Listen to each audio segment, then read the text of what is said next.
Wow, எவ்வளோ அழகாக இருக்குது பாருங்கள் உருண்டைகள்லாம் பார்க்குறதுக்கேவும்.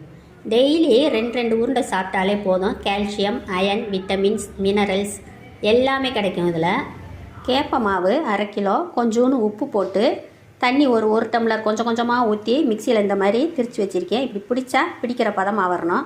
இப்படி இருந்தால் தான் புட்டு நல்லா பொலன்னு இருக்கும், கேப்பை புட்டு.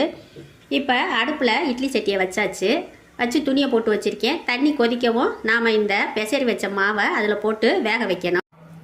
1/2 கிலோ கேப்ப மாவுக்கு 1/4 கிலோ நிலக்கடலை எடுத்து வறுத்து அதுக்கு ஆறின பிறகு தோலை எடுத்துட்டு பவுடர் ஆக்கிக்கிறணும். 50 கிராம் முந்திரி பருப்பு, 50 கிராம் பாதாம் பருப்பு எடுத்திருக்கேன். இதையும் தனித்தனியாக வறுத்து வச்சுக்கிடுவோம்.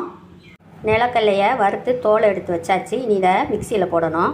முதல்ல பாதாம் பருப்பையும் முந்திரி பருப்பையும் மிக்சியில் போட்டு ஒரு சுற்றிட்டு அதுக்கப்புறமா நிலக்கடலையை போடுவோம். இப்படி கொஞ்சம் பருன்னு அரைச்சிக்கிட்டோம்னா தான் அது பல்லில் போடும்போது டேஸ்ட்டாக இருக்கும்.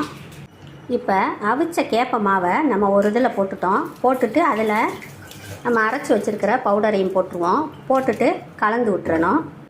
கேப்ப புட்டையும் பவுடர் பண்ணின நட்ஸையும் ஒன்றா கலந்து வச்சாச்சு. 1/2 கிலோ வெல்லத்தை தட்டி 1/2 டம்ளர் தண்ணி ஊற்றி இந்த மாதிரி காய்ச்சி வச்சுக்கிறணும். இதுக்கு கம்பி பதம் எதுவும் தேவையில்லை. இந்த மாதிரி கரைச்சிக்கிட்டா போதும். கடைசி வடிகட்டிடணும், கல் இல்லாமல் இருக்கிறதுக்காக வேண்டி. இப்போ நம்ம வெள்ளைப்பாலை ஊற்றி உருண்டை பிடிக்க வேண்டியதுதான். உருண்டை பிடிச்சிட்டு அதுக்கப்புறமா உங்களுக்கு காமிக்கிறேன்.